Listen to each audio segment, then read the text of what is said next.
ಅಖಿಲಾಂಡ ಕೋಟಿ ಬ್ರಹ್ಮಾಂಡ ನಾಯಕ ರಾಜಾಧಿರಾಜ ಯೋಗಿರಾಜ ಪರಬ್ರಹ್ಮ ಶ್ರೀ ಸಚ್ಚಿದಾನಂದ ಸದ್ಗುರು ಸಾಯಿನಾಥ್ ಮಹಾರಾಜ್ ಕಿ ಜೈ. ಗುರುವಿನ ಪಾದಾರವಿಂದಗಳಿಗೆ ವಂದಿಸುತ್ತಾ ನಮಸ್ತೆ ಸ್ನೇಹಿತರೆ. ನೀವೆಲ್ಲ ಗುರುವಿನ ಆಶೀರ್ವಾದ ಹಾಗೆ ದೈವಶಕ್ತಿಗಳ ಅನುಗ್ರಹ ಆಶೀರ್ವಾದದೊಂದಿಗೆ ಸಂರಕ್ಷಿಸಲ್ಪಡ್ತಾ ಇದ್ದೀರಾ. ನಾನು ಕೂಡ ಅದೇ ರೀತಿ ಪ್ರಾರ್ಥನೆಯನ್ನು ಮಾಡ್ತಾ ಇವತ್ತಿನ ರೀಡಿಂಗ್ ಶುರು ಮಾಡ್ತಾ ಇದ್ದೀನಿ. ಸ್ನೇಹಿತರೆ, ಎಂದಿನಂತೆ ಇದು ಒಂದು ಟೈಮ್ಲೆಸ್ ಜನರಲ್ ರೀಡಿಂಗ್ ಆಗಿರುತ್ತೆ. ಹಾಗೆ ಇದು ಕನೆಕ್ಟಿವ್ ಎನರ್ಜಿಯಲ್ಲಿರುತ್ತೆ. ಯಾವ ಸಮಯದ ಎನರ್ಜಿ ಪ್ರಕಾರ ನೀವು ಈ ರೀಡಿಂಗ್ ನೋಡ್ತಾ ಹೋಗ್ತಿರೋ ಖಂಡಿತವಾಗಿ ಈ ಎನರ್ಜಿ ನಿಮ್ಮ ಎನರ್ಜಿಗೆ ಕನೆಕ್ಟ್ ಆಗುತ್ತೆ, ನಿಮ್ಮನ್ನು ಹೀಲ್ ಮಾಡುತ್ತೆ. ಹಾಗೆ ಅನೇಕ ರೀತಿಯ ವಿಚಾರಗಳಲ್ಲಿ ನೀವು ಕೆಲವೊಂದು ತೀರ್ಮಾನಗಳನ್ನು ತಗೊಳ್ಳೋಕ್ಕೆ ಇದು ನಿಮಗೆ ಗೈಡ್ ಕೂಡ ಮಾಡುತ್ತೆ. ಹಾಗೆ ನಿಮ್ಮನ್ನು ಆಶೀರ್ವದಿಸುವುದರ ಮೂಲಕ ನೀವು ಸರಿಯಾದ ತೀರ್ಮಾನಗಳನ್ನು ತಗೊಳ್ಳೋಕ್ಕೆ ಸಹಾಯ ಕೂಡ ಮಾಡುತ್ತೆ. ಸ್ನೇಹಿತರೆ, ಹಾಗಾದರೆ ಮೊದಲನೇದಾಗಿ ಬಾಬಾ ಇಲ್ಲಿ ನಿಮಗೆ ಯಾವ ಸಂದೇಶವನ್ನು ಈಗಿನ ಎನರ್ಜಿಗೆ ಕೊಡ್ತಾ ಇದ್ದಾರೆ ಅನ್ನೋದನ್ನು ಕೇಳೋದಕ್ಕಿಂತ ಮೊದಲು ನಿಧಾನವಾಗಿ ಗುರುವನ್ನು ಹಾಗೆ ಭಗವಂತನನ್ನು ಸ್ಮರಣೆ ಮಾಡ್ಕೊಳ್ತಾ ದೀರ್ಘವಾದ ಉಸಿರನ್ನು ನಿಧಾನವಾಗಿ ಒಳಗೆ ತಗೊಳ್ತಾ ನಿಧಾನವಾಗಿ ಆ ಉಸಿರನ್ನು ಹೊರಗೆ ಹಾಕ್ತಾ ಈ ರೀಡಿಂಗಿಗೆ ಕನೆಕ್ಟ್ ಆಗಿ. ಮೊದಲನೇದಾಗಿ ಬಾಬಾ ಇಲ್ಲಿ ನಿಮಗೆ ಯಾವ ಮೆಸೇಜನ್ನು ಕೊಡ್ತಾ ಇದ್ದಾರೆ ಈ ಸಮಯದ ಎನರ್ಜಿಗೆ ಅನ್ನೋದಾದರೆ, ಕೆಲವು ವ್ಯಕ್ತಿಗಳು ನಿಮ್ಮ ಬಗ್ಗೆ ಸಂಚು ಮಾಡುತ್ತಿದ್ದಾರೆ. ನೀವು ಎಚ್ಚರಿಕೆಯಿಂದ ನಿಮ್ಮ ಸುತ್ತ ಗಮನ ಹರಿಸುತ್ತಾ ಮುಂದೆ ಸಾಗಿ. ಯಾಕಂದರೆ ಈ ಸೂಚನೆ ನಿಮಗೆ ಸಿಗಲೇಬೇಕು, ಯಾಕಂದರೆ ಗುರುವಿನ ಆಶ್ರಯದಲ್ಲಿದ್ದಾರೆ. ಹಾಗಾಗಿ ಇಲ್ಲಿ ಗುರುವು ನಿಮಗೆ ಈ ಸೂಚನೆಯನ್ನು ಕೊಡ್ತಾ ಇದ್ದಾರೆ, ನಿನ್ನ ಸುತ್ತಮುತ್ತ ಇರುವವರ ಬಗ್ಗೆ ಗಮನವಿರಲಿ. ಹಾಗೆ ದೂರದಲ್ಲಿ ಯಾರೋ ನಿಂತು ನಿನ್ನನ್ನು ಅಬ್ಸರ್ವ್ ಮಾಡ್ತಾ ಇದ್ದಾರೆ. ಆ ಸೂಚನೆ ಕೆಲವು ಬಾರಿ ನಿನ್ನ ಗಮನಕ್ಕೆ ಬರುತ್ತೆ. ಆಗ ಎಚ್ಚರಿಕೆಯಿಂದ ಇರಬೇಕು. ಸ್ವಲ್ಪವೂ ಸಮಯ ವ್ಯರ್ಥ ಮಾಡದೆ ಕೆಲವು ಮುನ್ನೆಚ್ಚರಿಕೆಗಳನ್ನು ನಿಮಗೆ ನೀವೇ ಹೇಳ್ಕೊಳ್ಬೇಕು, ಹಾಗೆ ತಗೊಳ್ಬೇಕು ಅನ್ನೋ ರೀತಿಯಲ್ಲಿ ಬರ್ತಾ ಇದೆ. ಗುರು ನಿಮಗೆ ಇಲ್ಲಿ ರಕ್ಷಣೆ ಮಾಡ್ತಾ ಇದ್ದಾರೆ. ಅದಕ್ಕೋಸ್ಕರನೇ ಇಲ್ಲಿ ಅವರು ನಿಮಗೆ ಕೆಲವೊಂದು ಸಾರಿ ಜಾಗೃತವಾಗಿರಿ ಅನ್ನುವ ಒಂದು ಸೂಚನೆಯನ್ನು ಕೂಡ ಇಲ್ಲಿ ನೀಡ್ತಾ ಇದ್ದಾರೆ. ಅಂದರೆ ಅವರ ರಕ್ಷಣೆ ನಿಮಗೆ ಯಾವಾಗಲೂ ನಿರಂತರವಾಗಿ ಸಿಗ್ತಾ ಇದೆ. ಆದರೂ ನೀವು ಕೂಡ ಕೆಲವು ಬಾರಿ ಮನಸ್ಸು ಒಪ್ಪದ ಕಡೆ ಹೋಗಬಾರ್ದು, ಕೆಲವು ಮನಸ್ಸು ಒಪ್ಪದ ಕೆಲಸಗಳನ್ನು ಮಾಡಬಾರ್ದು. ಹಾಗೆ ಯಾರು ನಿಮ್ಮನ್ನು ಎಲ್ಲೋ ಕರಿತಾ ಇದ್ದಾರೆ ಅಂದರೆ ಅವರನ್ನು ನಂಬಬಾರ್ದು. ಮನಸ್ಸಿಗೆ ಒಂದು ರೀತಿಯ ಕಿರಿಕಿರಿ ಆದರೆ ಆ ವಿಚಾರಗಳಲ್ಲಿ ಮುಂದುವರಿಬಾರ್ದು ಅನ್ನೋ ರೀತಿಯಲ್ಲಿ ಇಲ್ಲಿ ಗುರು ಎಚ್ಚರಿಸ್ತಾ ಇದ್ದಾರೆ. ಕೆಲವರ ಎನರ್ಜಿ ಪ್ರಕಾರ ನಿಮ್ಮ ಮಕ್ಕಳಿಂದ ಸಂತೋಷ ಸಿಗುತ್ತೆ. ಅಂದರೆ ಅವರು ನಿಮಗಿಷ್ಟ ಆಗೋ ರೀತಿಯಲ್ಲಿ ಯಾವುದೋ ಒಂದು ವಿಚಾರದಲ್ಲಿ ಸಾಧನೆ ಮಾಡ್ತಾರೆ. ಆ ವಿಚಾರ ಎಲ್ಲಿಲ್ಲದ ಸಂತೋಷ ಭರವಸೆ ನಿಮ್ಮ ಮಕ್ಕಳ ಬಗ್ಗೆ ನಿಮಗೆ ಮೂಡಿಸೋದ್ರ ಜೊತೆಗೆ ಮುಂದಿನ ಜೀವನ ಅವರ ಭವಿಷ್ಯ ಸುರಕ್ಷಿತವಾಗಿದೆ, ಗುರುವು ನನ್ನ ಜೊತೆಗಿದ್ದಾರೆ, ಅವರನ್ನು ರಕ್ಷಣೆ ಮಾಡ್ತಾ ಇದ್ದಾರೆ ಅನ್ನೋ ರೀತಿಯಲ್ಲಿ ನನ್ನ ಪ್ರಾರ್ಥನೆ ಫಲಿಸಿದೆ ಅನ್ನೋ ರೀತಿಯಲ್ಲಿ ನೀವು ಕೃತಜ್ಞತೆಯನ್ನು ಆ ಗುರುವಿಗೆ ಸಲ್ಲಿಸ್ತೀರಾ. ಅಂಥ ಒಂದು ಅದ್ಭುತ ಕ್ಷಣ ಅತ್ಯಂತ ಶೀಘ್ರದಲ್ಲೇ ಬರುತ್ತೆ, ಒಂದು ತಿಂಗಳಲ್ಲೇ ಬರುತ್ತೆ ಅನ್ನೋ ರೀತಿಯಲ್ಲಿ ಕೂಡ ಎನರ್ಜಿ ಕನೆಕ್ಟ್ ಆಗ್ತಾ ಇದೆ. ಹಾಗಾಗಿ ನಿಮ್ಮ ಮಕ್ಕಳ ವಿಚಾರದಲ್ಲಿ ಯಾವುದೇ ರೀತಿ ಒಂದು ಆತಂಕ ಪಡಬೇಡಿ. ಹಾಗೆ ಯಾವಾಗಲೂ ಅವರ ಬಗ್ಗೆ ಒಳ್ಳೆಯದನ್ನೇ ಯೋಜಿಸಿ ಅನ್ನೋ ರೀತಿಲಿ ಬರ್ತಾ ಇದೆ. ಅದು ಮದುವೆ ವಿಚಾರ ಆಗಿರ್ಬೋದು, ಮಕ್ಕಳಾಗಬೇಕು ಅನ್ನೋ ಕನಸಿದೆಯೋ ತಂದೆ ತಾಯಿಗೆ, ಇಲ್ಲ ಅವರೊಂದು ಸಾಧನೆ ಮಾಡಬೇಕು, ಅವರ ಗುರಿ ತಲುಪಬೇಕು, ಅವರು ವಿದ್ಯಾಭ್ಯಾಸದಲ್ಲಿ ಒಂದು ಒಳ್ಳೆಯ ಪ್ರಗತಿಯನ್ನು ಸಾಧಿಸಬೇಕು ಅಂಥೇಳಿ ಯಾವ ವಿಚಾರದಲ್ಲಿ ಕನಸು ಕಾಣ್ತಿದ್ರೆ ಆ ಕನಸು ನನಸಾಗುತ್ತೆ ಒಂದೇ ಒಂದು ತಿಂಗಳಲ್ಲಿ. ಅದರ ಒಂದು ಸೆಲೆಬ್ರೇಷನ್ ನೀವು ಸಂತೋಷದಿಂದ ಮಾಡ್ತೀರಾ ಅನ್ನೋ ರೀತಿಯಲ್ಲೂ ಕೂಡ ಇದು ಎನರ್ಜಿ ಕನೆಕ್ಟ್ ಆಗ್ತದೆ. ನೀವು ಕೂಡ ಈ ಎನರ್ಜಿಗೆ ಕನೆಕ್ಟ್ ಆಗಿ ಯಾವಾಗಲೂ ಅವರ ಬಗ್ಗೆ ಒಳ್ಳೆಯದನ್ನೇ ಮ್ಯಾನಿಫೆಸ್ಟ್ ಮಾಡಿ. ಸಮಯದ ದೇವರು ನಿಮ್ಮನ್ನು ಮಾರ್ಗದರ್ಶಿಸ್ತಾ ಇದ್ದಾರೆ ಈ ಸಮಯದಲ್ಲಿ. ಹಾಗೆ ನಿಮಗೆ ಸಣ್ಣವರಿದ್ದಾಗಿಂದಲೂ ಕೆಲವು ಜವಾಬ್ದಾರಿಗಳನ್ನು ಹಾಗೆ ಕೆಲವು ಕರ್ತವ್ಯಗಳನ್ನು ನಿಭಾಯಿಸುವ ಒಂದು ಅವಕಾಶವನ್ನು ಈ ಸಮಯದ ದೇವತೆ ಕೊಟ್ಟಿದ್ದಾರೆ. ಅಂದರೆ ನಿಮ್ಮ ಜೀವನದ ಕೆಲವು ಭಾಗ ನಿಮ್ಗೆ ಯಾರೂ ಸಪೋರ್ಟ್ ಮಾಡ್ತಾ ಇಲ್ಲ, ಎಲ್ಲರೂ ನನ್ನನ್ನು ಒಂದಲ್ಲ ಒಂದು ರೀತಿಯಲ್ಲಿ ಆಡ್ಕೊಂಡು ತುಳಿತಾ ಇದ್ದಾರೆ ಅನ್ನೋ ರೀತಿಯಲ್ಲಿ ಅನುಭವ ಕೂಡ ನಿಮಗೆ ಈ ಜೀವನ ಮಾಡಿಸಿದೆ. ಅದರ ಅರ್ಥ ಇಲ್ಲಿ ಸಮಯದ ದೇವತೆ ಯಾವ ರೀತಿ ಕೊಡ್ತಾ ಇದ್ದಾರೆ ಅಂದರೆ, ಬಂಗಾರವನ್ನು ಶುದ್ಧಗೊಳಿಸಲು ಅದನ್ನು ಕೆಲವೊಂದು ಸಾರಿ ಬೆಂಕಿಗೆ ಹಾಕಲೇಬೇಕಾಗತ್ತೆ ಅನ್ನೋ ರೀತಿಯಲ್ಲಿ ವಿಚಾರ ನಿಮ್ಮ ಪರವಾಗಿ ಬರ್ತಾ ಇದೆ. ಹಾಗೆ ಇಲ್ಲಿ ಸಮಯದ ಸ್ವಾಮಿ ನಿಮ್ಮನ್ನು ಪರೀಕ್ಷಿಸಿದ್ದಾರೆ. ಈ ರೀತಿ ಅದೇ ಕರ್ಮದ ಪಾಠ ನಿಮ್ಮ ಜೀವನದಲ್ಲಿ ಸಾಕಷ್ಟು ಬದಲಾವಣೆಯನ್ನು ತಂದುಕೊಳ್ಳಲು ನಿಮಗೆ ಸಹಾಯ ಮಾಡಿದೆ ಅನ್ನೋ ರೀತಿಯಲ್ಲಿ ಬರ್ತದೆ. ಆ ಅವಮಾನ, ಆ ನಿಂದನೆ, ಯಾವುದೋ ಒಂದು ವಿಚಾರದಲ್ಲಿ ನಿಮ್ಮನ್ನು ತುಳಿದಿರುವ ಭಾವ ಎಲ್ಲವೂ ಕೂಡ ನಿಮ್ಮ ಮನಸ್ಸಲ್ಲಿ ಒಂದು ಛಲ ಮೂಡಿಸಿ ಅವರ ಎದುರಿಗೆ ನಾನು ಬೆಳಿಬೇಕು ಅನ್ನೋ ರೀತಿಯಲ್ಲಿ ಈ ಸಮಯದಲ್ಲಿ ಒಂದು ಛಲದಿಂದ ಬೆಳೀತಾ ಇದ್ದೀರಾ, ಮುಂದೆ ಹೋಗ್ತಾ ಇದ್ದೀರಾ. ಅವರ ಎದುರಿಗೆ ಕುಗ್ಗುತ್ತಾ ಇಲ್ಲ, ಧೈರ್ಯವಾಗಿ ಆತ್ಮವಿಶ್ವಾಸವನ್ನು ಕಳೆದುಕೊಳ್ಳದೆ ನಾನೂ ಕೂಡ ಯಾರಿಗೂ ಕಮ್ಮಿ ಇಲ್ಲ ಅನ್ನೋ ರೀತಿಯಲ್ಲಿ ನೀವು ನಿಮ್ಮ ಜೀವನ ಶೈಲಿಯನ್ನು ಈಗ ಪರಿವರ್ತನೆಗೊಳಿಸ್ಕೊಂಡು ಮುಂದೆ ಸಾಗ್ತಾ ಇದ್ದೀರಾ. ಇದು ಅವರ ಮನಸ್ಸಿನಲ್ಲಿ ಎಲ್ಲೋ ಒಂದು ರೀತಿಯಲ್ಲಿ ಆತಂಕ, ಭಯ ಮೂಡಿಸೋದ್ರ ಜೊತೆಗೆ ಕೊರಗು ಕೂಡ ಮೂಡಿಸಿದೆ. ಯಾಕಂದರೆ ಅವರು ನಿಮ್ಮ ವಿಚಾರದಲ್ಲಿ ಅಂದ್ಕೊಂಡಿದ್ದು ನೀವು ಕುಗ್ಗಬೇಕು, ನಿಮ್ಮ ಜೀವನದಲ್ಲಿ ನಿಮಗೆ ಒಳ್ಳೆಯದಾಗಬಾರ್ದು ಅಂತೇಳಿ. ಆದರೆ ಅವರ ವಿರುದ್ಧ ಇಲ್ಲಿ ನಡೀತಾ ಇದೆ. ಅವರ ಇಚ್ಛೆ ಆಸೆ ಅಪೂರ್ಣಗೊಂಡಿದೆ ನಿಮ್ಮ ವಿಚಾರದಲ್ಲಿ. ಹಾಗಾಗಿ ಅವರೇ ಈಗ ಕುಗ್ಗುತ್ತಾ ಇದ್ದಾರೆ. ಇಲ್ಲಿ ನಿಮ್ಮ ಒಂದು ಭರವಸೆಯಾಗಿ ಗುರು ನಿಂತಿದ್ದಾರೆ. ಅವರ ಆಶ್ರಯದಲ್ಲಿ ನೀವಿರೋದ್ರಿಂದ, ನೀವು ಅವರಿಗೆ ಸಂಪೂರ್ಣವಾಗಿ ಶರಣಾಗಿರೋದ್ರಿಂದ ಯಾರೇ ನಿಮ್ಮ ಮೇಲೆ ಯಾವುದೇ ರೀತಿ ಒಂದು ಕೆಟ್ಟ ದೃಷ್ಟಿ ಹಾಕಿದರೂ ಕೂಡ ಅದು ತಾತ್ಕಾಲಿಕ. ಆ ಸಮಯದಲ್ಲಿ ನಿಮ್ಮ ನಿರ್ಧಾರ, ಆತ್ಮವಿಶ್ವಾಸ, ಸಕಾರಾತ್ಮಕ ಆಲೋಚನೆಗಳು ನಿಮಗೆ ಬಲಪಡಿಸ್ತವೆ. ಅದನ್ನು ನೀವು ಕಳ್ಕೊಂಡಾಗ ಗುರುವು ನಿಮಗೆ ಒಂದಲ್ಲ ಒಂದು ರೀತಿ ಕರ್ಮದ ಪಾಠ ಕಲಿಸಿ ಅಲ್ಲಿ ನಿಮ್ಮಿಂದ ನೀವೇ ಅದನ್ನು ತಿದ್ದುಕೊಂಡು ಹಿಂದೆ ಸರಿಬೇಕು, ಇಲ್ಲಾಂದರೆ ಅಲ್ಲಿ ದೃಢ ವಿಶ್ವಾಸದಿಂದ ಆ ಸಮಸ್ಯೆಗಳನ್ನ ಎದುರಿಸಬೇಕು. ಆ ರೀತಿಯಾಗಿ ನಿಮಗೆ ಸಹಾಯ ಮಾಡ್ತಾರೆ ಅನ್ನೋ ರೀತಿಲಿ ಬರ್ತಾ ಇದೆ ವಿಚಾರ. ಆ ರೀತಿ ನಿಮ್ಮ ಜೀವನದಲ್ಲಿ ಈಗ ನಡೀತಾ ಇದೆ. ಕೆಲವೊಂದು ವಿಚಾರಗಳಲ್ಲಿ ನೀವು ತಪ್ಪು ನಿರ್ಧಾರವನ್ನು ತಗೊಂಡು ನೀವು ಆ ವಿಚಾರದಲ್ಲಿ ಮುಳುಗಿದ್ರಿ. ಅದರಿಂದ ನಿಮಗೆ ನೋವು ಆಯಿತು, ಅಲ್ಲಿ ಒಂದು ವಾಸ್ತವ ಸತ್ಯದ ಪರಿಚಯನೂ ಆಯಿತು. ಹಾಗಾಗಿ ನೀವೀಗ ಹಿಂದೆ ಸರಿದು ಮತ್ತೆ ಹೇಗೆ ಹಿಂದೆ ನೀವು ನಿಮ್ಮ ಜೀವನದಲ್ಲಿ ಏನಾದರೂ ಸಾಧನೆ ಮಾಡಬೇಕು ಅನ್ನುವ ಕನಸಿತ್ತಲ್ಲ, ಆ ಕನಸನ್ನು ಪೂರ್ಣಗೊಳಿಸ್ಕೊಳ್ಳೋಕ್ಕೆ ಈಗ ಮುಂದುವರಿತಾ ಇದ್ದೀರಾ. ಅಂದರೆ ಅದು ಒಂದು ಕಾರ್ಮಿಕ್ ರಿಲೇಷನ್ಶಿಪ್ನ ತೋರಿಸ್ತಾ ಇದೆ. ಅಂದರೆ ಅವರು ಅಷ್ಟೇ, ಅವರ ಕರ್ಮ ಅಂದರೆ ಅವರು ಬಂದಿದ್ದು ಒಂದು ಪಾಠ ಕಲಿಸಲಿಕ್ಕೆ. ಹಾಗೆ ನಿಮ್ಮ ಗುರಿಯತ್ತ ನೀವು ಇನ್ನೂ ಸ್ಪಷ್ಟವಾದ ನಿಲುವನ್ನು ಹೊಂದಿ ನಿಮ್ಮ ಆತ್ಮದ ಉದ್ದೇಶವನ್ನು ಪೂರ್ಣಗೊಳಿಸ್ಕೊಂಡು ನೀವು ಮುಂದೆ ಹೋಗಬೇಕು ಅನ್ನೋದನ್ನು ಕಲಿಸಲಿಕ್ಕೆ ಬಂದಿದ್ದರು. ಅಷ್ಟೇ ಅವರ ಜರ್ನಿ ಆಗಿತ್ತು. ಅದು ಅವರು ಇನ್ಯಾವತ್ತೂ ನಿಮ್ಮ ಜೀವನದಲ್ಲಿ ಬರಲ್ಲ. ಅವರು ಬರಬೇಕು ಅಂತೇಳಿ ಬಯಸಿದ್ರು ಕೂಡ, ಯಾಕಂದರೆ ಅವ್ರು ಈಗಾಗಲೇ ನಿಮಗೆ ಮೋಸ ಮಾಡಿದ್ದಾರೆ. ಆದರೂ ಕೂಡ ಈಗ ನಿಮ್ಮ ವ್ಯಕ್ತಿತ್ವ, ನಿಮ್ಮ ಜೀವನ ಶೈಲಿ ಎಲ್ಲವನ್ನು ಕಂಡು ಅವ್ರು ಬರಬೇಕು ಅಂತೇಳಿ ಪ್ರಯತ್ನ ಪಟ್ಟರು ಕೂಡ ನೀವೀಗ ಅವರಿಂದ ಸಾಕಷ್ಟು ಪಾಠ ಕಲ್ತಿದ್ದೀರ. ಹಾಗಾಗಿ ನಿಮಗೀಗ ಅವ್ರು ಬೇಡ, ಮತ್ತು ಅದು ತಪ್ಪಾದ ಆಯ್ಕೆ ಕೂಡ ಆಗಿತ್ತು. ಅದು ಕೂಡ ನಿಮಗೆ ಅರ್ಥ ಆಗಿರೋದ್ರಿಂದ ನೀವೇ ಅದನ್ನು ತಿರಸ್ಕಾರ ಮಾಡಿ ನಿಮ್ಮ ಜೀವನದ ಒಂದು ಭವಿಷ್ಯದ ಗುರಿಯತ್ತ ನೀವು ಗಮನ ಹರಿಸ್ತಾ ಇದ್ದೀರಾ. ಖಂಡಿತ ಒಳ್ಳೆಯ ನಿರ್ಧಾರ ಅನ್ನೋ ರೀತಿಯಲ್ಲಿ ಕೂಡ ಬರ್ತಾ ಇದೆ.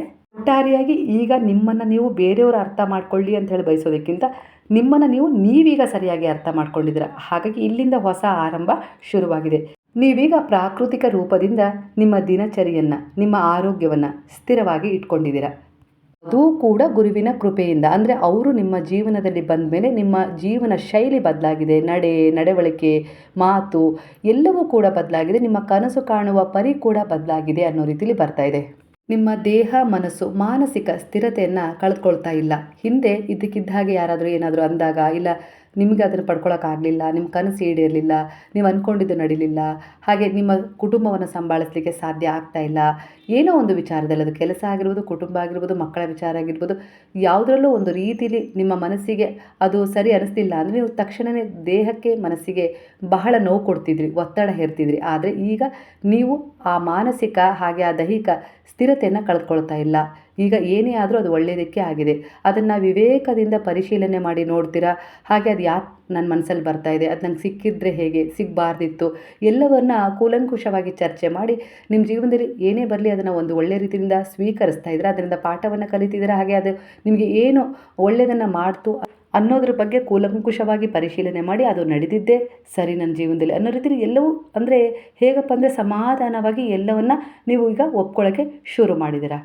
ಕೆಲವರ ಎನರ್ಜಿ ಪ್ರಕಾರ ನಿಮ್ಮ ಒತ್ತಡದ ಸಮಸ್ಯೆಗಳು ಹಾಗೆ ಮುಂದಿನ ಭವಿಷ್ಯ ಕುರಿತಾದ ಕೆಲವು ವಿಚಾರಗಳು ವಯಸ್ಸಾದಂತೆ ಕಾಣುವಂತೆ ನಿಮ್ಮನ್ನು ಮಾಡಿದೆ. ಆದರೆ ಇಲ್ಲಿ ಗುರು ನಿಮಗೆ ಒಂದು ಎಚ್ಚರಿಕೆಯನ್ನು ಹಾಗೆ ಒಂದು ಸಜೆಷನ್ ಕೂಡ ಅಂದ್ಕೊಳ್ಬೋದು. ನೀವು ಅದನ್ನು ಕೊಡ್ತಾ ಇದ್ದರೆ ನೀನೊಬ್ಬ ಸಮರ್ಥ ಸಲಹೆಗಾರನಾಗ್ತೀಯ. ಹಾಗಾಗಿ ಮುಂದೆ ಏನಾಗುತ್ತದೆ ಅನ್ನುವ ಒತ್ತಡ ಬೇಡ. ಭವಿಷ್ಯದ ಕನಸು ಕಾಣೋದನ್ನು ಬಿಟ್ಬಿಡು. ಈಗಿನ ವರ್ತಮಾನವನ್ನು ಸರಿಪಡಿಸ್ಕೊ. ಯಾಕಂದರೆ ನಿನಗೆ ಆ ಅರ್ಹತೆ ಇದೆ. ಅಂದರೆ ಭವಿಷ್ಯವನ್ನು ಸುಂದರವಾಗಿಸಿಕೊಳ್ಳುವ ಅರ್ಹತೆ ಇವತ್ತಿನ ಕರ್ಮದಲ್ಲಿ ನೀನು ಮಾಡ್ತಾ ಇದೀಯ. ಖಂಡಿತ ಆ ಕರ್ಮವನ್ನು ಸ್ವಲ್ಪ ಅಂದರೆ ಆ ಬ್ಯಾಲೆನ್ಸ್ ಮಾಡಿದರೆ, ಅಂದರೆ ಕರ್ಮದಲ್ಲಿ ಯಾವುದು ಸರಿ ಇದೆ, ದೈನಂದಿನ ಕೆಲಸ ಅಂದರೆ ವಾಸ್ತವ ಇವತ್ತಿನ ದಿನವನ್ನು ನೀವು ಹೇಗೆ ಇಟ್ಕೊಳ್ಬೇಕು ಅನ್ನೋದನ್ನು ಸ್ವಲ್ಪ ಕಲಿತ್ರೆ ನಿಮ್ಮ ಮುಂದಿನ ಭವಿಷ್ಯ ತಾನಾಗೇ ರೂಪುಗೊಳ್ತಾ ಹೋಗುತ್ತೆ. ಅದಕ್ಕೋಸ್ಕರ ನೀನು ಚಿಂತೆ ಮಾಡೋದು ಬೇಡ, ಒತ್ತಡಕ್ಕೆ ಜಾರೋದು ಬೇಡ.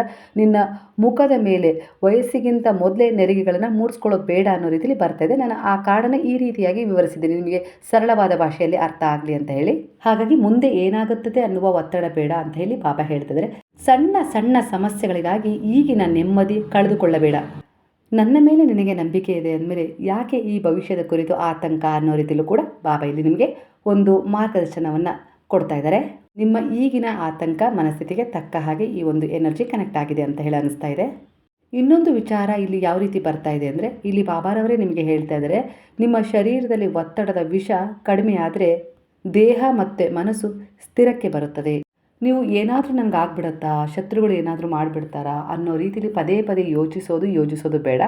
ಯಾವಾಗ ಹೇಗೆ ನನ್ನ ಸಹಾಯ ಹಾಗೆ ಮಾರ್ಗದರ್ಶನ ನಿನಗೆ ಸಿಗಬೇಕೋ ಅದು ಸಮಯಕ್ಕೆ ಸರಿಯಾಗಿ ನಿನ್ನನ್ನು ಕಾಪಾಡ್ತಾ ಇದೆ, ಹಿಂಬಾಲಿಸಿದೆ. ಅಷ್ಟರ ಮೇಲೆ ನೀನು ನಂಬಿಕೆ ಇಡು. ನಿನ್ನ ದೃಷ್ಟಿಕೋನ ಇರಲಿ. ಖಂಡಿತ ಅದಕ್ಕೆ ತಕ್ಕ ಹಾಗೆ ನಿನ್ನ ಜೀವನ ಸಂಪೂರ್ಣವಾಗಿ ನಾನು ಸಂರಕ್ಷಿಸ್ತಾ ಇದ್ದೀನಿ ಅನ್ನೋ ಭರವಸೆ ನಿನಗೆ ಉಂಟಾದ ಮರುಕ್ಷಣ ಸ್ವಯಂ ನೀನು ಆ ಒಂದು ಆತಂಕದಿಂದ ಹೊರಗೆ ಬರ್ತೀಯ ಅನ್ನೋ ರೀತಿಯಲ್ಲಿ. ಯಾರೋ ನನಗೆ ಮಾಟ ಮಂತ್ರ ಮಾಡಿಸಿದ್ದಾರೆ, ಇಲ್ಲ ಕೆಟ್ಟದ್ದು ಮಾಡಿಸಿದ್ದಾರೆ, ಅದ್ರ ಬಗ್ಗೆ ನೀವು ಪದೇ ಪದೇ ಕನೆಕ್ಟ್ ಆಗಬಾರ್ದು. ಆ ಎನರ್ಜಿಗೆ ನೀವು ಕನೆಕ್ಟ್ ಆದಷ್ಟು ಆ ಎನರ್ಜಿ ನಿಮ್ಮ ಕಡೆ ಆಕರ್ಷಣೆ ಆಗುತ್ತೆ. ಹಾಗಾಗಿ ಅವುಗಳನ್ನು ಇಗ್ನೋರ್ ಮಾಡಬೇಕು. ಜೀವನದಲ್ಲಿ ನೀವು ಯಾವ ಗುರಿಯನ್ನು ತಲುಪಬೇಕು ಅಂತೇಳಿ ಕನಸು ಕಾಣ್ತಿದ್ದೀರಲ್ಲ, ಆ ಗುರಿಯ ಕಡೆ ಫೋಕಸ್ ಮಾಡಬೇಕು ಅನ್ನೋ ರೀತಿಲಿ ಇಲ್ಲಿ ನಿಮಗೆ ಗೈಡೆನ್ಸ್ ಸಿಗ್ತಾ ಇರೋದು ಸ್ನೇಹಿತರೆ. ಹಾಗಾಗಿ ಅಂತಹ ನಕಾರಾತ್ಮಕ ವಿಚಾರಗಳನ್ನು, ಅಂಥ ಜನರನ್ನು ಪದೇ ಪದೇ ನೆನಪು ಮಾಡ್ಕೊಳ್ಳೋಕ್ಕೆ ಹೋಗಬಾರ್ದು. ಅವರಿಗೆ ಮಹತ್ವ ಕೊಟ್ಟಷ್ಟು ಆ ವಿಚಾರಗಳು, ಅವರ ನೆನಪುಗಳು ನಿಮ್ಮ ಮನದಲ್ಲಿ ಬರುತ್ತೆ. ಅವರಿಗೆ ಮಹತ್ವನೇ ಕೊಡಲಿಲ್ಲ ಅಂದರೆ ಆ ಎನರ್ಜಿ ನಿಮ್ಮಿಂದ ಯಾವಾಗಲೂ ದೂರವೇ ಆಗುತ್ತೆ. ಅದು ಯಾವುದೇ ರೀತಿ ಹಾನಿ ಉಂಟು ಮಾಡೋದಿಲ್ಲ ಅನ್ನೋ ರೀತಿಯಲ್ಲಿ ಸ್ಪಷ್ಟವಾಗಿ ಇಲ್ಲಿ ಗುರು ನಿಮಗೆ ಹೇಳ್ತಾ ಇದ್ದಾರೆ ಈಗಿನ ಎನರ್ಜಿಗೆ. ಆಗ ನಿಮ್ಮ ಮನಸ್ಸಿನ ಒತ್ತಡ ಹಾಗೆ ದೇಹದ ಒತ್ತಡ ತನ್ನಿಂದ ತಾನೇ ಕಡಿಮೆ ಆಗುತ್ತೆ. ಇಂತಹ ಒಂದು ವಿಷಕಾರಿಯಾದ ವಸ್ತುಗಳನ್ನು, ವಿಚಾರಗಳನ್ನು ನೀವು ಹೊರಗೆ ಹಾಕಲೇಬೇಕು. ಆಗ ನಿಮ್ಮ ಶರೀರದಲ್ಲಿ ಒತ್ತಡವೆಂಬ ವಿಷ ಕಡಿಮೆ ಆಗ್ತದೆ ಅನ್ನೋ ರೀತಿಯಲ್ಲಿ ಬಾಬಾ ನಿಮಗೆ ಸ್ಪಷ್ಟವಾಗಿ ಒಂದು ಮಾಹಿತಿಯನ್ನು ಕೊಡ್ತಾ ಇದ್ದಾರೆ. ಎಷ್ಟು ನೀವು ಕೆಲವು ಜನರ ವಿಚಾರವನ್ನು ಮನಸ್ಸಲ್ಲಿ ಇಟ್ಕೊಳ್ತಿರೋ, ಇಲ್ಲ ಅದು ಶತ್ರುತ್ವ, ದ್ವೇಷ, ಅಸೂಯೆ, ಹೊಟ್ಟೆ ಕಿಚ್ಚು ಭಾವ ನಿಮ್ಮಲ್ಲಿದೆಯೋ, ಇಲ್ಲ ಬೇರೆಯವ್ರದ್ದು ಇದೆ ಅಂಥೇಳಿ ನೀವು ಅದನ್ನು ಫೀಲ್ ಮಾಡ್ತಾ ಇದ್ದೀರೋ, ಅದು ವಿಷದ ಥರ ಕೆಲಸ ಮಾಡ್ತಾಯಿದೆ ನಿಮ್ಮ ದೇಹದ ಮೇಲೆ. ಹಾಗಾಗಿ ಈ ಒತ್ತಡದಿಂದ ನಿಮ್ಮ ದೇಹ ಮಾನಸಿಕ ಸ್ಥಿರತೆಯನ್ನು ಕಳೆದುಕೊಳ್ತಾ ಇದೆ. ಹಾಗಾಗಿ ನೀವು ಕೆಲವೊಂದು ಸಾರಿ ದೇಹವನ್ನು ಕೂಡ ಸರಿಯಾಗಿ ನೋಡ್ಕೊಳ್ಳೋದಿಲ್ಲ. ಕೆಲವೊಂದು ಸರಿ ಮನಸ್ಸು ಯಾವ್ಯಾವ ರೀತಿ ಬರುತ್ತೋ ಆ ರೀತಿ ವರ್ತನೆ ಮಾಡಿಬಿಡ್ತೀರಾ, ಶಿಸ್ತಿರೋದಿಲ್ಲ ಅನ್ನೋ ರೀತಿಲಿ ಕಾಣಿಸ್ತದೆ. ಹಾಗಾಗಿ ಆ ವಿಷ ಕಡಿಮೆ ಆಗಬೇಕು ಅಂದರೆ ನಿಮ್ಮಲ್ಲಿ ಒಂದು ಬಲವಾದ ಸ್ಥಿರತೆ ಬರಬೇಕು. ಹಾಗಾಗಿ ಆ ರೀತಿ ಒಂದು ಎನರ್ಜಿಯ ಕಡೆ ಫೋಕಸ್ ಮಾಡಬೇಡಿ, ನೆನಪು ಮಾಡ್ಕೊಳ್ಬೇಡಿ ಅನ್ನೋ ರೀತಿಲಿ ಬಾಬಾ ನಿಮಗೆ ಎಚ್ಚರಿಕೆಯನ್ನು ಕೊಡ್ತಾ ಇದ್ದಾರೆ. ಇದು ಕಡಿಮೆ ಆಗ್ತಿದ್ದ ಹಾಗೆ ದೈಹಿಕ ಹಾಗೆ ಮಾನಸಿಕವಾಗಿ ನಿಮ್ಮ ಮನದಲ್ಲಿ ಒಂದು ಹೊಸ ಆಸೆ ಹೆಚ್ಚಾಗತ್ತೆ. ಅದಕ್ಕೆ ತಕ್ಕ ಹಾಗೆ ಆತ್ಮವಿಶ್ವಾಸ ಹೆಚ್ಚುತ್ತೆ. ಆಗ ನಿಮ್ಮ ಆತ್ಮದ ಉದ್ದೇಶ ಏನಿದೆಯಲ್ಲ, ಆ ಕನಸನ್ನು ತನ್ನಿಂದ ತಾನೇ ಆತ್ಮ ಪೂರ್ಣಗೊಳಿಸ್ಕೊಳ್ಳೋಕ್ಕೆ ಶುರು ಮಾಡುತ್ತೆ. ಅಂತಹ ಸಮಯ ಸನಿಹವಿದೆ. ಅಂದರೆ ನಿಮ್ಮ ಅಪೂರ್ಣವಾದ ಒಂದು ಇಚ್ಛೆ, ಅಸಂಭವ ಅಂತ ಹೇಳಿ ಅಂದ್ಕೊಂಡಿದ್ರೆ ಆ ವಿಚಾರ ಕೈಗೂಡಲಿಕ್ಕೆ ಹೊರಟಿದೆ. ಅದು ಯಾವುದೇ ರೀತಿಯ ಒಂದು ವಿಚಾರದಲ್ಲಿ ನೀವು ತಗೊಳ್ಬೋದು. ಯಾಕಂದರೆ ಇದು ಜನರಲ್ ರೀಡಿಂಗ್ ಆಗಿರುತ್ತೆ. ನಿಮಗೆ ಈ ಸಮಯದಲ್ಲಿ ಏನು ಬೇಕು, ಯಾವ ಪ್ರಾರ್ಥನೆ ಆ ಗುರುವಿನಲ್ಲಿ ಇಟ್ಟಿದ್ದೀರೋ, ಹರಕೆ ಮಾಡ್ಕೊಂಡಿದ್ದೀರೋ, ಸಂಕಲ್ಪ ಮಾಡ್ತಾಯಿದ್ದೀರೋ, ಸಚ್ಚರಿತ್ರೆ ಓದ್ತಾ ಇದ್ದೀರೋ, ಏನು ಮಾಡ್ತಾಯಿದ್ದೀರೋ ಆ ಗುರುವಿನ ಸೇವೆ ಆಗಿರ್ಬೋದು, ದಯೆ, ಕರುಣೆ, ಪ್ರೇಮ ಇಂಥ ಒಂದು ಭಾವನೆಯನ್ನು ಇಟ್ಕೊಂಡಿದ್ದೀರೋ, ಒಟ್ಟಾರೆಗೆ ಈ ಪ್ರಕೃತಿಗೆ ಕನೆಕ್ಟ್ ಆಗಿರ್ಬೋದು, ಇಲ್ಲ ನಿಮ್ಮದೇ ಆದ ರೀತಿಯಲ್ಲಿ ಯಾವುದೇ ಆಗಿರ್ಬೋದು, ಆ ದೇವರುಗಳನ್ನು ಆರಾಧನೆ ಮಾಡಿ ಹರಕೆ ಕೊಟ್ಕೊಂಡಿದ್ರೆ ಒಟ್ಟಾರೆಯಾಗಿ ಆ ಹರಕೆಯನ್ನು ಈಡೇರಿಸುವ ಸಮಯ ಬಂದಿದೆ. ಅಲ್ಲಿಗೆ ಅರ್ಥ ಮಾಡ್ಕೊಳ್ರಿ. ಹರಕೆ ಪೂರ್ಣಗೊಳ್ಳೋದು ಯಾವಾಗ ಹೇಳ್ರಿ? ನೀವು ಯಾವಾಗ ಹೋಗಿ ಹರಕೆ ತೀರಿಸ್ಬರ್ತೀರಿ ಹೇಳ್ರಿ? ನಿಮ್ಮ ಇಚ್ಛೆ ಪೂರ್ಣಗೊಂಡಾಗಲ್ವಾ ಆ ಕನಸು ನನಸಾಗತ್ತೆ ಅನ್ನೋ ರೀತಿಲಿ ಬಾಬಾ ಹೇಳ್ತಾ ಇದ್ದಾರೆ. ಅವರು ಕನಸಿನ ಮೂಲಕ ಕೂಡ ನಿಮಗೆ ಅನೇಕ ರೀತಿಯ ಸೂಚನೆಗಳನ್ನು ಕೊಡ್ತಾ ಇದ್ದಾರೆ. ಆ ಬ್ಲೆಸ್ಸಿಂಗ್ಗಳು ಕೂಡ ನಿಮ್ಮ ಜೀವನದಲ್ಲಿ ಎಷ್ಟು ಒಂದು ಫಲದಾಯಕವಾಗಿವೆ ಅಂದರೆ ಬಾಬಾ ಬಂದು ಹೋದ್ಮೇಲೆ ನಿಮ್ಮ ಜೀವನದಲ್ಲಿ ಅದ್ಭುತಗಳೇ ನಡೆದಿವೆ. ಕೆಲವು ಪರಿವರ್ತನೆಗಳನ್ನು ತಗೊಂಡಿದ್ದೀರಾ, ಕೆಲವು ಸೂಚನೆಗಳು ಸಿಕ್ಕಿದ್ದಾವೆ. ಅದರಿಂದ ನೀವು ಸಚೇತರು ಕೂಡ ಆಗಿದ್ದೀರಾ ಅನ್ನೋ ರೀತಿಲಿ ಕಾಣಿಸ್ತಾ ಇದೆ ಎನರ್ಜಿ. ಅಂದರೆ ಇಲ್ಲಿ ಕೆಲವರ ಎನರ್ಜಿಗೆ ಯಾವ ರೀತಿ ಕನೆಕ್ಟ್ ಆಗ್ತಾಯಿದೆ ಅಂದರೆ 30 ವರ್ಷಗಳ ನಿಮ್ಮ ಹೋರಾಟಕ್ಕೆ, ಶ್ರಮಕ್ಕೆ ಫಲ ಸಿಕ್ಕಿದೆ.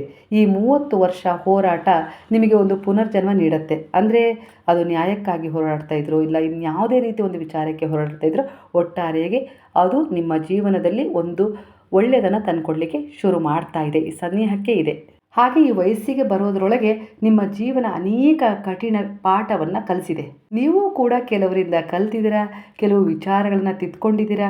ಒಟ್ಟಾರೆಯಾಗಿ ನೀವು ಹಿಂತಿರುಗಿ ನೋಡಿದರೆ ನಾನು ಸಾಕಷ್ಟು ಕಲ್ತಿದ್ದೀನಪ್ಪ ಕೆಲವರಿಂದ, ಕೆಲವು ವಿಚಾರಗಳಿಂದ. ನನಗೆ ಈ ರೀತಿ ಸ್ಥಿತಿ ಬಂದದ್ದಕ್ಕೆ ನಾನು ಅದೆಲ್ಲ ಕಲೀಲಿಕ್ಕೆ ಸಾಧ್ಯವಾಯಿತು ಅಂತೇಳಿ ನಿಮಗೆ ನೀವು ಹೇಳ್ಕೊಂಡಿದ್ದೀರಾ. ಈಗ ನಿಮ್ಮನ್ನು ನೀವು, ನಿಮ್ಮ ಜೀವನ ಶೈಲಿಯನ್ನು ಯಾರಿಗೂ ತೋರಿಸೋ ಆಸೆ ಇಲ್ಲ. ನಿಮಗೆ ಆದರೆ ಆರೋಗ್ಯ, ಸೌಂದರ್ಯದ ಕಾಳಜಿ ಈಗ ಹೆಚ್ಚಾಗಿದೆ. ಹಾಗಂತ ಅದನ್ನು ಬೇರೆಯವರಿಗೆ ತೋರಿಸ್ಬೇಕು ಅಂತ ಹೇಳಿ ನೀವು ಮಾಡ್ತಾ ಇಲ್ಲ. ನಿಮ್ಮ ಬಗ್ಗೆನೇ ಆ ಕಾಳಜಿ ಬಂದಿದೆ ಅಂದರೆ ಈಗ ನಿಮ್ಮ ಜೀವನದಲ್ಲಿ ಶಿಸ್ತಿದೆ. ಅಂದರೆ ನಿಮಗೆ ಈಗ ನಿಮ್ಮ ಜೀವನದಲ್ಲಿ ಕೆಲವೊಂದು ವಿಚಾರಗಳು ಯಾವ ರೀತಿ ಎದುರಾಗ್ತಾ ಇದ್ದಾವೆ, ಅದು ಗುರು ಬಂದ ಮೇಲೆ ಆಗಿರ್ಬೋದು. ನಿಮ್ಮನ್ನು ನೀವು ಆಧ್ಯಾತ್ಮಿಕ ಪಯಣದಲ್ಲಿ ತೊಡಗಿಸಿಕೊಂಡು ಸತ್ಕಾರ್ಯಗಳನ್ನು, ಸತ್ವಿಚಾರಗಳ ಕಡೆ ಗಮನ ಕೊಟ್ಟಾಗ ನಿಮ್ಮ ಆಧ್ಯಾತ್ಮಿಕ ವಿಶ್ವಾಸ, ನಿಮ್ಮ ಆತ್ಮವಿಶ್ವಾಸವಾಗಿ ಈ ಸಮಯದಲ್ಲಿ ಬದಲಾಗಿದೆ. ಹಾಗಾಗಿ ಕೆಲವರ ಎನರ್ಜಿಯ ಪ್ರಕಾರ ಅನವಶ್ಯಕ ಪಾರ್ಟಿಗೆ ಹೋಗೋದಾಗಿರ್ಬೋದು, ಎಲ್ಲೋ ಸುತ್ತಾಡೋದಾಗಿರ್ಬೋದು, ಇಲ್ಲ ಇನ್ಯಾವುದೋ ರೀತಿ ವಿಚಾರ, ಅಂಥ ಒಂದು ವಿಚಾರ ಆಗಿರ್ಬೋದು, ಕೆಲವು ಜನರು ಅನವಶ್ಯಕ ಜನರ ಜೊತೆ ತಿರುಗಾಡೋದಾಗಿರ್ಬೋದು ನೀವು ಕಡಿಮೆ ಮಾಡಿಬಿಟ್ಟಿದ್ದೀರಾ. ಅನವಶ್ಯಕವಾಗಿ ಹಣ ಖರ್ಚು ಮಾಡೋದು ಕೂಡ ಕಡಿಮೆ ಮಾಡಿದ್ದಾರೆ. ಯಾವುದಕ್ಕೆ ಎಷ್ಟು, ಹೇಗೆ, ಯಾವ ಸಮಯದಲ್ಲಿ ಖರ್ಚು ಮಾಡಬೇಕು, ಅದರಿಂದ ಎಷ್ಟು ಉಪಯೋಗ ಇದೆ ಅನ್ನೋದನ್ನು ಕೂಡ ಕಲ್ತಿದ್ದಾರೆ. ಒಟ್ಟಾರೆ ಆ ಗುರು ಬಂದ ಮೇಲೆ ನಿಮ್ಮ ಜೀವನದಲ್ಲಿ ಶಿಸ್ತು ಬಂದಿದೆ. ಇದು ಕೆಲವು ಜನರನ್ನು, ಕೆಲವು ವಿಚಾರಗಳನ್ನು ಇಗ್ನೋರ್ ಮಾಡೋದನ್ನು ಕಲಿಸೋದ್ರ ಜೊತೆಗೆ ನೀವು ಹೇಗಿರಬೇಕು ಅನ್ನೋದನ್ನು ನಿಮಗೆ ಪರಿಚಯ ಮಾಡಿಸ್ಕೊಡೋದ್ರ ಜೊತೆಗೆ ಕರ್ಮಗಳ ಪಾಠ ಕೂಡ ಕಲಿಸಿದೆ. ಒಟ್ಟಾರೆಯಾಗಿ ನಿಮ್ಮನ್ನು ನೀವೀಗ ಬಹಳಷ್ಟು ಚೆನ್ನಾಗಿ ತಿಳ್ಕೊಂಡಿದ್ದೀರಾ. ನಿಮ್ಮನ್ನು ನೀವು ಗೌರವಿಸ್ತಾ ಇದ್ದೀರಾ, ಪ್ರೀತಿಸ್ತಾ ಇದ್ದೀರಾ. ಕನ್ನಡಿ ಮುಂದೆ ನಿಂತರೆ ನಿಮ್ಮ ಬಗ್ಗೆ ನಿಮಗೆ ಎಲ್ಲೋ ಒಂದು ರೀತಿಲಿ ಪ್ರೌಡ್ ಫೀಲ್ ಆಗ್ತಾ ಇದೆ. ಅಂದರೆ ನಿಮ್ಮ ಆ ದಿನದ ಒಂದು ಒಳ್ಳೆಯ ಕೆಲಸ ಒಂದೇ ಆಗಿರ್ಬೋದು, ಅದು ನಿಮ್ಗೆ ಎಲ್ಲೋ ಒಂದು ರೀತಿಲಿ ಆ ಕನ್ನಡಿಯ ಮೂಲಕ ಹೇಳ್ತಾ ಇದೆ, ನೀನು ಇವತ್ತು ತುಂಬ ಒಳ್ಳೆಯ ಕೆಲಸ ಮಾಡಿದೆ, ಇದರಿಂದ ನಿಮಗೆ ತುಂಬ ಒಳ್ಳೆಯದಾಗೇ ಆಗತ್ತೆ ಅನ್ನೋ ರೀತಿಲಿ ನಿಮಗೆ ಆ ಕನ್ನಡಿ ಫೀಲ್ ಮಾಡಿಸ್ತಾ ಇದೆ. ಅಂತಹ ಅನುಭವದಲ್ಲಿ ನೀವೀಗ ಇದ್ದೀರಾ. ಅಂದರೆ 50 ವರ್ಷ ಆಗಿದೆ ಅಂದರೆ 40 ವರ್ಷ ಫೀಲ್ ಆಗ್ತಾ ಇದೆ ನಿಮಗೆ. 30 ವರ್ಷ ಆಗಿದೆ ಅಂದರೆ 20 ವರ್ಷ ಫೀಲ್ ಆಗ್ತಾ ಇದೆ. 60 ವರ್ಷ ಆಗಿದೆ ಅಂದರೆ 40 ವರ್ಷ ಫೀಲ್ ಆಗ್ತಾ ಇದೆ. ಅಂದರೆ ಅಷ್ಟೊಂದು ಉತ್ಸಾಹ, ಅಷ್ಟೊಂದು ಪಾಸಿಟಿವ್ ಎನರ್ಜಿ ನಿಮ್ಮಲ್ಲಿ ಈಗ ತುಂಬಿಕೊಳ್ತಾ ಇದೆ. ಯಾಕಂದರೆ ಇದ್ದಕ್ಕಿದ್ದ ಹಾಗೆ ಒತ್ತಡಗಳನ್ನು ಕಡಿಮೆ ಮಾಡ್ಕೊಳ್ಳಿದ್ದೀರಾ. ಅಂದರೆ ನಿಮ್ಮ ಭಾರವನ್ನು ಗುರುವಿನ ಪಾದಗಳಲ್ಲಿ ಸಮರ್ಪಣೆ ಮಾಡಿ ಪ್ರಾಮಾಣಿಕವಾಗಿ ಕೆಲಸವನ್ನು ಮಾಡ್ತಿದ್ದೀರಾ. ಹಾಗೆ ಕೆಲವು ಇಲ್ಲ ಸಲ್ಲದ ವಿಚಾರ, ಅಂದರೆ ವ್ಯರ್ಥವಾದ ಸಮಯ, ಇಂಥವೆಲ್ಲವನ್ನು ಇಗ್ನೋರ್ ಮಾಡ್ತಾಯಿದ್ದೀರಾ. ಅಂದರೆ ಯಾರದ್ದೋ ಜೊತೆ ಸೇರಿ ಏನೋ ಒಂದು ಕಡೆ ತಿರುಗಾಡೋದಾಗಿರ್ಬೋದು, ಇಲ್ಲ ಅನವಶ್ಯಕ ಮಾತುಕತೆ ನಡೆಸೋದಾಗಿರ್ಬೋದು, ಇಂಥ ವಿಚಾರಗಳನ್ನು ನೀವು ಇಗ್ನೋರ್ ಮಾಡ್ತಾಯಿದ್ದೀರಾ. ಯಾವುದು ಸರಿ ಯಾವುದು ತಪ್ಪು ಅನ್ನೋದನ್ನು ಗುರುತಿಸ್ತಾ ಇದ್ದೀರಾ. ಆಗೋದಿಲ್ಲ ಒಳ್ಳೆಯದಕ್ಕೆ ಅನ್ನೋ ರೀತಿಲಿ ನೀವು ಕೆಲವು ಪಾಠಗಳನ್ನು ಕಲ್ತಿದ್ದೀರಾ. ಹಾಗಾಗಿ ನಿಮ್ಮ ಜೀವನದಲ್ಲಿ ಏನಾಗ್ತಾ ಇದೆ, ನಿಮಗೆ ಅಂದರೆ 50 ವಯಸ್ಸಾಗಿದ್ರೂ ಕೂಡ 40 ಆಗಿದೆ ಅನ್ನೋ ರೀತಿಯಲ್ಲಿ 10 ವರ್ಷದ ಗ್ಯಾಪಲ್ಲಿ ಒಂದು ಬ್ಯಾಲೆನ್ಸ್ ಮಾಡ್ತಾ ಇದ್ದೀರಿ ನೀವು. ಅಷ್ಟು ಉತ್ಸಾಹ ನಿಮ್ಮದೀಗ ಬಂದಿದೆ ಅನ್ನೋ ರೀತಿಯಲ್ಲಿ ಬರ್ತಾಯಿದೆ. ಅಂದರೆ ನಿಮ್ಮ ಆಂತರಿಕ, ನಿಮ್ಮೊಳಗೆ ಇರುವ ಆಂತರಿಕ ಮಗು ಈಗ ತಾನೇ ಜಾಗೃತವಾಗಿದೆ. ಆದರೆ ಅದು ಸ್ವಲ್ಪ ತಡವಾಗಿಯೇ ಜಾಗೃತವಾಗಿದೆ. ಅದಕ್ಕೂ ಕೂಡ ಒಂದು ಕಾರಣ ಇದೆ. ಅಂದರೆ ಹಿಂದಿನ ಜನ್ಮದ್ದಾಗಿರ್ಬೋದು, ಇಲ್ಲ ನಿಮ್ಮ ಹಿಂದಿನ ದಿನಗಳದ್ದಾಗಿರ್ಬೋದು. ಅಂದರೆ ಯಾವ ರೀತಿ ಅಂದರೆ ಕೆಲವು ಸಣ್ಣವರಿದ್ದಾಗೇ ಕೆಲವು ಜವಾಬ್ದಾರಿಗಳಾಗಿರ್ಬೋದು, ಕೆಲವು ಕರ್ತವ್ಯಗಳಾಗಿರ್ಬೋದು ನೀವು ನಿಭಾಯಿಸೋದ್ರಲ್ಲೇ ಕಳೆದಿದ್ದೀರಾ. ಈಗ ನೀವು ಆರ್ಥಿಕ ರೂಪದಿಂದ ಸ್ವಲ್ಪ ಸ್ಥಿರವಾಗಿದ್ದೀರಾ. ಕೆಲವು ತೀರ್ಮಾನಗಳನ್ನು ಸರಿಯಾಗಿ ತಗೊಳ್ತಾ ಇದ್ದೀರಾ. ಹಾಗೆ ಸರಿ ತಪ್ಪುಗಳನ್ನು ಗುರುತಿಸ್ತಾ ಇದ್ದೀರಾ. ಯಾರಿಗೂ ಯಾಕೆ ಹೆದರಬೇಕು ಅನ್ನೋ ರೀತಿಲಿ, ನನ್ನ ಉದ್ದೇಶ ಸರಿ ಇದೆ, ನಾನು ಹೋಗೋ ದಾರಿ ಇದೆ, ಸರಿ ಇದೆ, ನಾನು ಯಾರಿಗೆ ಯಾಕೆ ಹೆದರಬೇಕು ಅನ್ನೋ ರೀತಿಲಿ ನೀವು ಸಮರ್ಥತೆಯಿಂದ ಮುಂದೆ ಹೋಗ್ತಾ ಇರೋದ್ರಿಂದ ನಿಮ್ಮಲ್ಲಿ ಒಂದು ಆಂತರಿಕ ಮಗು, ಮುಗ್ಧ ಮಗು ಈಗ ಹೊರ ಬಂದಿದೆ. ಹಾಗಾಗಿ ಈಗ ನಿಮ್ಮನ್ನು ನೀವು ತುಂಬ ಶಿಸ್ತುಬದ್ಧವಾಗಿ, ಸಂತೋಷವಾಗಿ, ಕಾಳಜಿ ಅಂದರೆ ಪ್ರೀತಿ, ಗೌರವ, ಇದರ ಜೊತೆಗೆ ಸ್ವಲ್ಪ ಪ್ಯಾಷನ್ ಅಂದರೆ ಯಾವ ರೀತಿ ಅಂದರೆ ಸುಂದರವಾಗಿ ಕಾಣುವಂತೆ ಮಾಡ್ಕೊಳ್ತಾ ಇದ್ದೀರಾ. ಇದು ಯಾರೋ ನೋಡಲಿ ಅನ್ನೋದಲ್ಲ, ನಿಮ್ಮ ಆತ್ಮವಿಶ್ವಾಸ ನಿಮಗೆ ಈ ರೀತಿಯ ಒಂದು ಶಿಸ್ತನ್ನು ಕಲಿಸಿದೆ. ಹಾಗಾಗಿ ಅಂದರೆ ನಿಮ್ಮ ಒಳಗಿನ ಮುಗ್ಧ ಮಗು ಹಿಂದೆ ಏನೆಲ್ಲ ಮಿಸ್ ಮಾಡ್ಕೊಂಡಿತ್ತಲ್ಲ, ಅದು ಕೆಲವು ಜವಾಬ್ದಾರಿಗಳಿಂದಾಗಿರ್ಬೋದು, ಕೆಲವು ಅನಿವಾರ್ಯ ಕಾರಣಗಳಿಂದಾಗಿರ್ಬೋದು, ಇಲ್ಲ ಹಿಂದಿನ ಒಂದು ಪ್ರಾರಬ್ಧದ ಕಾರಣಗಳಿಂದಾಗಿರ್ಬೋದು, ಸಣ್ಣ ವಯಸ್ಸಿಗೆ ನಿಮಗೆ ಅನೇಕ ರೀತಿಯ ಕಷ್ಟ, ದುಃಖ, ಸಮಸ್ಯೆಗಳು ಎದುರಾಗಿದ್ವೋ, ಇಲ್ಲ ಅನಿವಾರ್ಯ ಕಾರಣಗಳಿಂದ ನಿಮಗೆ ಏನು ಸಿಕ್ಕಿರಲಿಲ್ಲೋ ಅದನ್ನು ಪೂರ್ಣಗೊಳಿಸ್ಕೊಳ್ಳೋಕ್ಕೆ ಈಗ ನಿಮಗೆ ಸಮಯ ಸಿಕ್ಕಿದೆ. ಅಂದರೆ ನಿಮ್ಮ ಜೀವನ ಶಿಸ್ತು ಆದ ಹಾಗೆ, ಆ ಗುರುವಿನ ಶರಣದಲ್ಲಿ ಹೋದ ಹಾಗೆ, ನಿಮ್ಮನ್ನು ನೀವು ಸಂಪೂರ್ಣವಾಗಿ ಅರ್ಥ ಮಾಡ್ಕೊಂಡ ಹಾಗೆ, ಈ ಜಗತ್ತನ್ನು ನೀವು ಯಾವ ರೀತಿ ಒಂದು ಗೌರವ ಭಾವದಿಂದ ನೋಡ್ತಾ ಇದ್ದಾರೆ. ಅಂದರೆ ಜಗತ್ತಲ್ಲಿ ಇರೋರೆಲ್ಲ ಕೆಟ್ಟದಲ್ಲ, ಕೆಟ್ಟವರೆಲ್ಲ ನಮಗೊಂದು ಪಾಠ, ಒಳ್ಳೆಯವರು ನಮಗೆಲ್ಲ ಒಂದು ರೀತಿಲಿ ಪ್ರೇರಣೆ ಅನ್ನೋ ರೀತಿಲಿ ನೀವು ಯಾವಾಗ ಬದಲಾದರೂ ಆಗ ನೀವು ಸುಂದರವಾಗಿ ಕಾಣಿಸ್ಲಿಕ್ಕೆ ಶುರು ಮಾಡಿದಿರ. ಅಂದರೆ ತುಂಬ ಪ್ಯಾಷನ್ ಮಾಡಿಕೊಂಡೆ ಅಂದರೆ ಸುಂದರತೆ ಅಂದರೆ ಪೌಡ್ರ್ ಹಚ್ಚೋದು, ಮೇಕಪ್ ಮಾಡೋದು, ಆ ರೀತಿ ಸುಂದರತೆ ಅಲ್ಲ. ಆಂತರಿಕವಾಗಿ ನೀವು ಒಂದು ಮುಗ್ಧ ಮಗುವನ್ನು ನಿಮ್ಮಲ್ಲಿ ಜಾಗೃತಗೊಳಿಸ್ಕೊಂಡಿರೋದ್ರಿಂದ ದೈಹಿಕ ಮಾನಸಿಕ ಸ್ಥಿರತೆ ಈಗ ತುಂಬ ಜಾಗೃತವಾಗಿದೆ. ಹಾಗಾಗಿ ನೀವು ಒಳಗೂ ತುಂಬ ಸುಂದರವಾಗಿದ್ದೀರಾ, ಹೊರಗೂ ಕೂಡ ತುಂಬ ಸುಂದರವಾಗಿ ಕಾಣಿಸ್ತಾ ಇದ್ದೀರಾ. ಹಾಗೆ ನಿಮ್ಮನ್ನು ಕೂಡ ನೀವು ತುಂಬ ಸುಂದರವಾಗಿ ಇಟ್ಕೊಂಡಿದ್ದೀರಾ. ಅಂದರೆ ಸ್ವಲ್ಪ ಯಾವ ರೀತಿ ನೀವು ಚೆನ್ನಾಗಿ ಕಾಣಬೇಕು ಅಂತೇಳಿ ಬಯಸಿದ್ರೆ ಆ ರೀತಿ ಈಗ ನೀವಿದ್ದೀರಾ, ಶಿಸ್ತನ್ನು ಮೂಡಿಸ್ಕೊಂಡಿದ್ದೀರಾ. ಸ್ವಲ್ಪ ವ್ಯಾಯಾಮ ಮಾಡ್ತೀರಾ, ಒಳ್ಳೆಯ ಬಟ್ಟೆಯನ್ನು ಹಾಕ್ಕೊಳ್ತಾ ಇದ್ದೀರಾ, ಇರೋದನ್ನೇ ತೊಳೆದು ಚೆನ್ನಾಗಿ ಬಟ್ಟೆಯನ್ನು ಹಾಕ್ಕೊಳ್ಳೋದು, ತಲೆ ಬಾಚ್ಕೊಳ್ಳೋದು, ಅಂದರೆ ಕೆಲವು ಶಿಸ್ತು, ಮನೆಯನ್ನು ಹೇಗೆ ನೀಟಾಗಿ ಇಟ್ಕೊಳ್ತಿದ್ರೋ ಅದೇ ರೀತಿ ನೀವು ಕೂಡ ನೀಟಾಗಿದ್ದೀರಾ ಅನ್ನೋ ರೀತಿಯಲ್ಲಿ ಕಾಣಿಸ್ತಾ ಇದೆ. ಅಂದರೆ ಇದು ಕೆಲವೊಂದು ಸಾರಿ ಮಗು ಥರ ಹಠನೂ ಮಾಡ್ತೀರಾ, ಹಾಗೆ ಮುಗ್ಧತನದಿಂದ ಸಂತೋಷವಾಗೂ ಇರ್ತೀರಾ. ಹಾಗೆ ಕೆಲವರಿಗೆ ನೀವು ಒಂದು ಪ್ರೇರಣೆ ಕೂಡ ಆಗಿರ್ತೀರಾ. ಹಾಗೆ ಕೆಲವರು ನಿಮ್ಮನ್ನು ನೋಡ್ತಾ ಇದ್ದರೆ ಖುಷಿ ಪಡ್ತಾರೆ, ಎಷ್ಟು ಚೆನ್ನಾಗಿದ್ದಾರೆ, ಹಾಗೆ ಎಷ್ಟು ಮುಗ್ಧ ಮನಸ್ಸು, ಹೇಗೆಲ್ಲ ಎಷ್ಟು ಆರಾಮಾಗಿರ್ತಾರಲ್ಲ, ಸಂತೋಷವಾಗಿರ್ತಾರಲ್ಲ, ಸರಳವಾಗಿದ್ದರೂ ಎಷ್ಟು ಸಂತೋಷ ಅವರನ್ನು ಇಟ್ಟಿದೆಯಲ್ಲ ಅನ್ನೋ ರೀತಿಯಲ್ಲಿ ನೋಡ್ತಾ ಇದ್ದಾರೆ, ನಿಮ್ಮ ಬಗ್ಗೆ ಫೀಲ್ ಮಾಡ್ತಾ ಇದ್ದಾರೆ. ಅಂದರೆ ಹಿಂದೆ ಜಾಗೃತವಾಗಬೇಕಾಗಿದ್ದ ಮುಗ್ಧ ಮನಸ್ಸು ಜವಾಬ್ದಾರಿಯಿಂದ ಎಲ್ಲೋ ಒಂದು ರೀತಿಲಿ ಅಸಹನೆ, ನಿರಾಸೆ, ಕೊರತೆಗಳಿಗೆ ಜಾರಿತ್ತಲ್ಲ, ಅದೇ ಮುಗ್ಧ ಮನಸ್ಸು ಈಗ ನಿಮ್ಮ ಮನಸ್ಸಿನಲ್ಲಿ ಮಗುವಿನ ರೂಪದಲ್ಲಿ ಹೊರ ಬಂದಿದೆ ಅನ್ನೋ ರೀತಿಲಿ, ಈ ವಯಸ್ಸಲ್ಲಿ ಬಂದಿದೆ ಅನ್ನೋ ರೀತಿಲಿ ಕಾಣಿಸ್ತಾ ಇದೆ. ಅಂದರೆ ಗುರುವು ಹತ್ರ ನೀವು ಹೇಳ್ತಾ ಇದ್ರಿ ಅನಿಸುತ್ತೆ, ನಿಮ್ಮ ಎನರ್ಜಿ ಅದೇ ರೀತಿ ಕನೆಕ್ಟ್ ಆಗ್ತಾ ಇರ್ಬೋದು. ನನ್ನ ಜೀವನದಲ್ಲಿ ನಾನು ಒಂದು ಆಡೋ ವಯಸ್ಸಲ್ಲಿ, ಅಂದರೆ ಒಂದು ಯಾವುದೇ ರೀತಿಲಿ ನನಗಿಷ್ಟ ಆಗೋ ರೀತಿಲಿ ವರ್ತನೆ ಮಾಡುವಂಥ ವಯಸ್ಸಲ್ಲಿ ನನಗೆ ಜವಾಬ್ದಾರಿಗಳು, ಕರ್ತವ್ಯಗಳು ಭಾಳ ನಿಭಾಯಿಸೋಕೆ ಕೊಟ್ಬಿಟ್ರಿ, ನನ್ನ ಬಾಲ್ಯ ಕಳೆದೋಯ್ತು ಅನ್ನೋ ರೀತಿಲಿ ನೀವು ಫೀಲ್ ಮಾಡ್ತಿದ್ರೆ ಅದನ್ನು ನಿಮಗೆ ಜೀವನದಲ್ಲಿ ಮರುಕಳಿಸಿ ಕೊಡ್ತಾ ಇದ್ದಾರೆ. ಹಾಗಂತ ನೀವು ಯಾರೋ ಏನೋ ಅಂದ್ಕೊಳ್ತಾರೆ, ಈ ವಯಸ್ಸಲ್ಲಿ ನಾನು ಹಾಗಾಡಿದರೆ ಹೀಗಾಡಿದರೆ ಅಂತ ಇಲ್ಲ. ವಯಸ್ಸು ಅನ್ನೋದು ಜಸ್ಟ್ ಒಂದು ಸಂಖ್ಯೆ ಅಷ್ಟೇ, ಅದು ನಿಮ್ಮ ವ್ಯಕ್ತಿತ್ವ ಅಲ್ಲ ಅನ್ನೋ ರೀತಿಲಿ ಕೂಡ ಇಲ್ಲಿ ಎನರ್ಜಿ ಕನೆಕ್ಟ್ ಆಗ್ತದೆ. ಈ ಕಾರ್ಡ್ಗಳನ್ನು ನಾನು ನಿಮಗೆ ಸಂಪೂರ್ಣವಾಗಿ ವಿವರಿಸಿದ್ದೀನಿ. ಹಾಗಾಗಿ ನಿಮ್ಮ ನಡೆ ನುಡಿ ಬಟ್ಟೆ ಧರಿಸೋದ್ರಲ್ಲಿ ಹಾಗೆ ಸುಂದರವಾಗಿ ಕಾಣೋದ್ರಲ್ಲಿ ತುಂಬ ಬ್ಯುಸಿಯಾಗಿ ಇರ್ತೀರ. ಕೆಲವೊಂದು ಸಾರಿ ಈಗ ಶಿಸ್ತಲ್ಲಿ ಇರ್ತೀರ ಅನ್ನೋ ರೀತಿಲಿ ಕೂಡ ಕಾಣಿಸ್ತಾ ಇದೆ. ಕೆಲವರ ಎನರ್ಜಿಗೆ ಕಾಣಿಸುತ್ತೆ, ಎಲ್ಲರಿಗೂ ಎಲ್ಲದೂ ರೆಸೊನೇಟ್ ಆಗಬೇಕು ಅಂತ ಏನಿಲ್ಲ.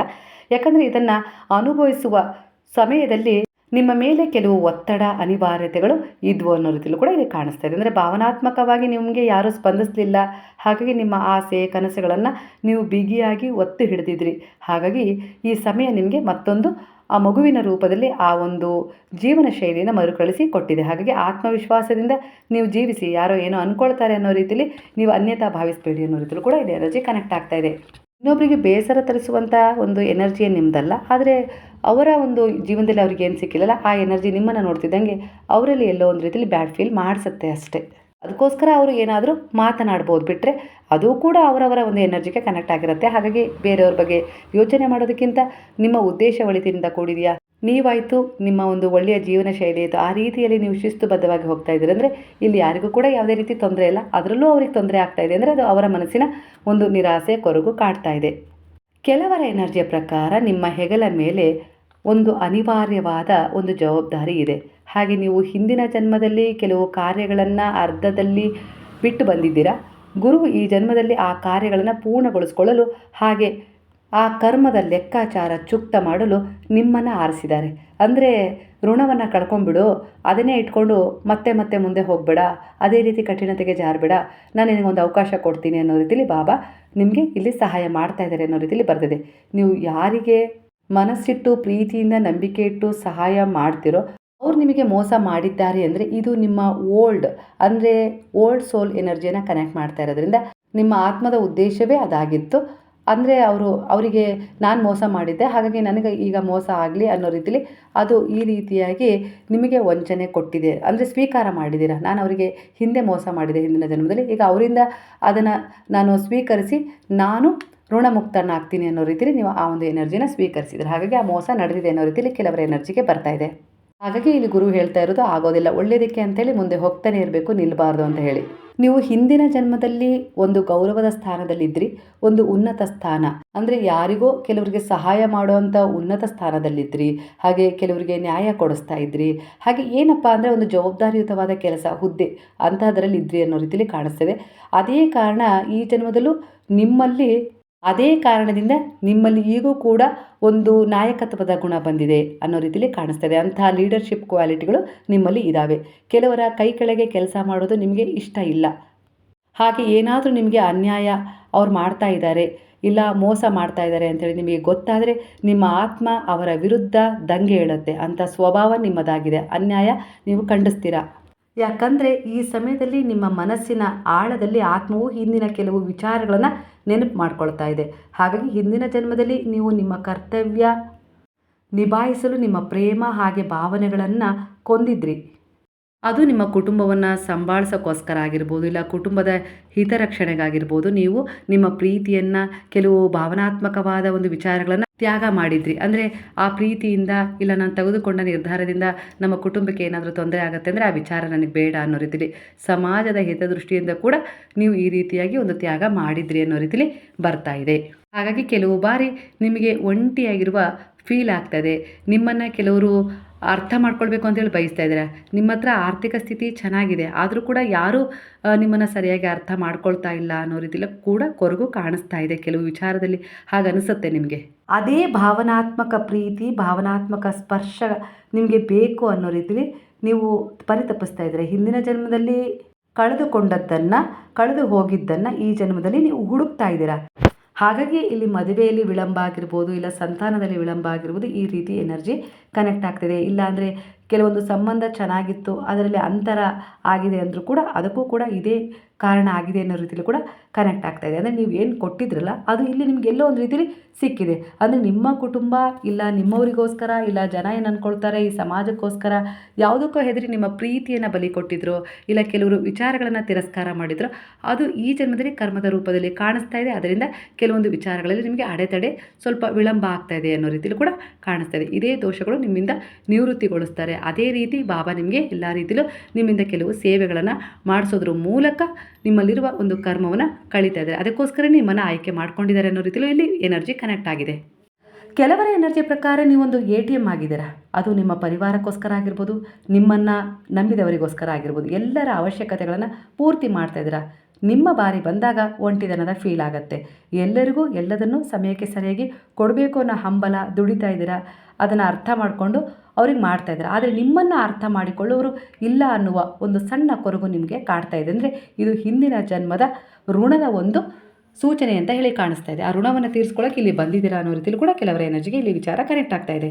ಹೇಳ್ತಾರಲ್ವಾ, ಕಾರಣ ಇಲ್ಲದೆ ಏನೂ ನಡೆಯೋದಿಲ್ಲ ಅಂತೇಳಿ. ಹಾಗೆ ಎಲ್ಲವನ್ನ ನಾನೇ ಸರಿಪಡಿಸ್ಕೊಳ್ತೀನಿ, ನನಗೆ ಯಾಕೆ ಹೀಗಾಗ್ತಾ ಇದೆ ಅನ್ನೋದಕ್ಕಿಂತ ನಾನು ಎಲ್ಲ ರೀತಿಯಲ್ಲೂ ಶ್ರಮಪಟ್ಟರು ನನಗೆ ಯಾವುದೇ ರೀತಿ ಫಲ ಸಿಗ್ತಾ ಇಲ್ಲ, ನಾನು ಇಷ್ಟೆಲ್ಲ ಪೂಜೆ ಪುನಸ್ಕಾರ ಸೇವೆ ಮಾಡಿದರೂ ಕೂಡ ನನ್ನ ಜೀವನದಲ್ಲಿ ಯಾಕಿಷ್ಟು ಕಷ್ಟಗಳು ಅಂತ ಹೇಳಿ ನಿಮ್ಮನ್ನು ನೀವು ಪ್ರಶ್ನೆ ಮಾಡ್ಕೊಳ್ಳೋದಕ್ಕಿಂತ, ಆ ಭಗವಂತನಲ್ಲಿ ನೀವು ಪ್ರಶ್ನೆ ಮಾಡೋದಕ್ಕಿಂತ ಸಂಪೂರ್ಣವಾಗಿ ನಿಮ್ಮ ಭಾರವನ್ನು ಅವರ ಪಾದಗಳಲ್ಲಿ ಇಟ್ಟು ಶರಣಾಗಬೇಕು ಅನ್ನೋ ರೀತಿಯಲ್ಲಿ ಗುರು ಸಜೆಷನ್ ಕೊಡ್ತಿದ್ರು. ಯಾಕಂದರೆ ಹಿಂದಿನ ಜನ್ಮದಲ್ಲಿ ಏನು ಮಾಡಿದಿರಾ ನಿಮಗದು ಗೊತ್ತಿಲ್ಲ, ನೆನಪಿಲ್ಲ ಅಲ್ವಾ. ಈ ಜನ್ಮದ ಕರ್ಮ ಅದನ್ನು ನೆನಪು ಮಾಡೋಕ್ಕೆ ಬಿಡೋದಿಲ್ಲ ಕೆಲವೊಂದು ಸಾರಿ. ಹಾಗಾಗಿ ಕೆಲವೊಂದು ಸಾರಿ ಅಪೂರ್ಣವಾದ ವಿಚಾರಗಳು ನಿಮ್ಮ ಜೀವನದಲ್ಲಿ ಇನ್ನೂ ನಡೀತಾ ಇದ್ದಾವೆ, ಪೂರ್ಣ ಆಗ್ತಾ ಇಲ್ಲ. ಕೆಲವು ಇಚ್ಛೆಗಳಾಗಿರ್ಬೋದು, ಕೆಲವು ವಿಚಾರಗಳಾಗಿರ್ಬೋದು ಅನ್ನೋ ರೀತಿಯಲ್ಲಿ ಬರ್ತಾ ಇದೆ. ಇದೇ ರೀಡಿಂಗನ್ನು ನಾಳೆ ಮುಂದುವರಿಸ್ತೀನಿ. ಇದರ ಮುಂದುವರೆದ ಭಾಗ ಕೂಡ ಇದೆ ಸ್ನೇಹಿತರೆ. ಈ ವಿಚಾರ ನಿಮ್ಮ ಜೀವನಕ್ಕೆ ಹತ್ತಿರವಾಗಿದ್ದರೆ ಖಂಡಿತವಾಗಿಯೂ ನಾಳೆಯ ಎನರ್ಜಿಗೂ ಕೂಡ ಕನೆಕ್ಟ್ ಆಗಿ. ಹಾಗಾದರೆ ಎಲ್ಲರೂ ಸೇರಿ ಹೇಳೋಣ, ಹರೇ ರಾಮ ರಾಮ ರಾಮ ಹರೇ ಹರೇ, ಹರೇ ಕೃಷ್ಣ ಕೃಷ್ಣ ಕೃಷ್ಣ ಹರೇ ಹರೇ, ಹರೇ ಸಾಯಿ ಸಾಯಿ ಸಾಯಿ ಹರೇ ಹರೇ, ಹರೇ ಬಾಬಾ ಬಾಬಾ ಬಾಬಾ ಹರೇ ಹರೇ, ಹರೇ ದತ್ತ ದತ್ತ ದತ್ತ ಹರೇ ಹರೇ.